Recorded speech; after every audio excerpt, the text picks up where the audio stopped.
All right, okay, let's talk about it. I don't know why I can't do this, but he can do that and that. And look at him. Look at this. For those uninitiated, let me give you a little lesson on mustaches. Mustaches. Look how beautiful they are. Why can't I pull it off? Why can't I have nice things? Look how beautiful he is. It's math. It's about the proportions and how it fits on the face. Well, I can do it too. And my wife hates it. I'm her husband. Faster! Give me a kiss. Give me 20. She hates it. But that's kind of beside the point. What I'm really here to talk about today is a new product from a company called Oblik. They did not pay me to do this. They sent me a unit for review, and I kind of liked it, so I'm going to talk about it. I'm not going to go on too long. I don't want to drag this out.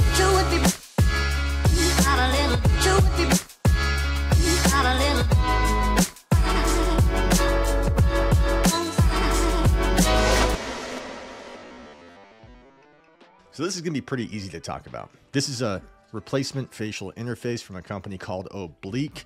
If you are familiar with the Big Screen Beyond, it's a small HMD, a small headset that requires a cable and a gaming-ready PC.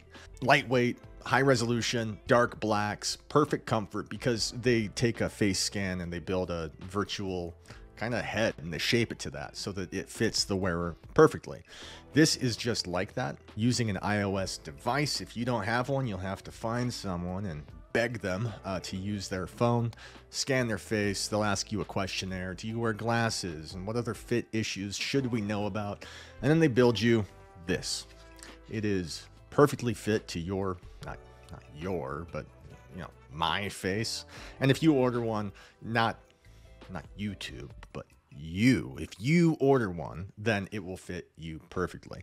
Question I had before going into it, before I even had my hands on it, not so much a question, a worry, was I don't live alone. I share my headset with my family. Will this fit me and nobody else? Is everyone just going to be out of luck? And the answer is no. I mean, it's not a problem. For me, it is a perfect fit, and the light bleed has been cut out significantly. It's nearly completely gone. For someone else, my kids even, it fits fine. It's comfortable for them. The difference is going to be that, you know, there's a little more light bleed. Now, if you live in a house with someone who has glasses and you yourself don't wear glasses, then it could be a problem. Real quick, I got a comment on this. So these guys got a hold of me and I need to update this video just a little bit. This thing does not support glasses. In the original stock interface, Meta allows you to kind of pull it away from the headset to accommodate something like that. This does not, because it's that single chunk of plastic. If you wear glasses, you need to take those off and install some kind of lens inserts, which you should be doing anyway. If you're deep into the Quest ecosystem, you want lens inserts. But more to the point, I'm going on about light bleed and comfort and how it is for me. But I've always had a good experience with the stock facial interface, with the foam pad. In tandem with the Bobo VR S3 Pro, I'm a happy camper. I've always been okay with it. This does reduce light bleed for me, but it's not designed for me. This is designed for people who, despite their best efforts, probably typically using like some garbage head strap, you know, baseline quality, they can never get a good fit. It's always slightly off. It never cups their face perfectly, or they have trouble finding a sweet spot, even in a lens as big as, you know, what the Pancake offers. So does it reduce light bleed? Yes, for me, it does. Is it comfortable? Yes, I like it. But is it for me? No, it's not. It's meant to be for someone who just continually has issues, and this is the fix. The official interface that Meta makes is, it's got this button right here that lets you kind of tug and pull it in and out, bring it further away from the headset so that you can accommodate glasses or the expense of the field of view. This does not do that. This is one chunk of plastic. It cannot be moved.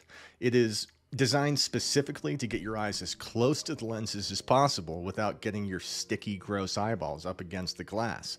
I'm sorry, I didn't mean that. Your eyeballs aren't sticky and gross. They just weird me out. Which means that for me, because I always aimed to get them as close as possible, my field of view has not changed at all. It's as good as it always was. But that also means that using this interface my wife, who wears glasses, if she wants to put this on, you could just pull the interface off the headset and pop the original back on. I don't like taking off the stock interface. For some reason, it's always scary. It's always terrifying. It always sounds like something's about to break, and I hate it. But that is mainly because you've got, like I said, the two sheets of plastic that kind of slide back and forth so that you can adjust the distance from, you know, your face to the lenses. And so there's a lot of moving parts, and it sounds very kind of cheap and awful all the time. But it sounding cheap and it breaking are two different things. I've never had an issue with a broken interface. So you could just do that. Take it off, put this on if someone wears glasses. You can see that all around this thing, there's these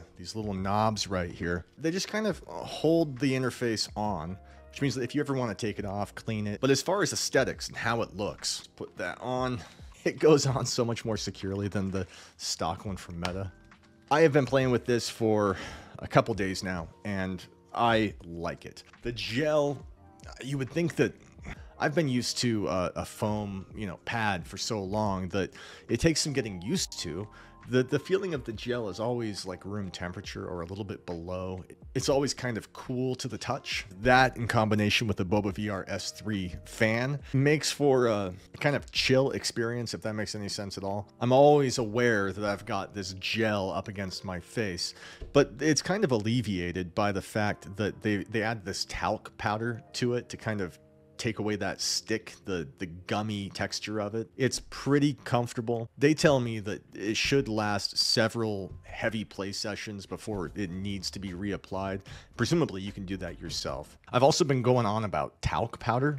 They told me, they said, hey, we've applied some talc powder to it. It reduces the stickiness of the gel. Some people don't like that.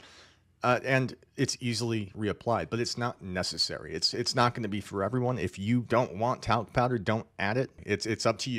You're your own person. These guys have a 30-day guarantee where if it's uncomfortable or fits wrong, then, you know, they'll send it back and fix it, replace it, adjust it, or just give you your money back. So it has been a good experience for me so far. If you guys are interested, there is going to be a link in the description for this. As of right now, posting this video, there's not any kind of an affiliate link or a discount or anything like that. But shortly, that link should be updated, and you'll be able to presumably get some kind of a discount, you know, by using the link I provide, and you'd be supporting my channel. So, you know, that would be awesome.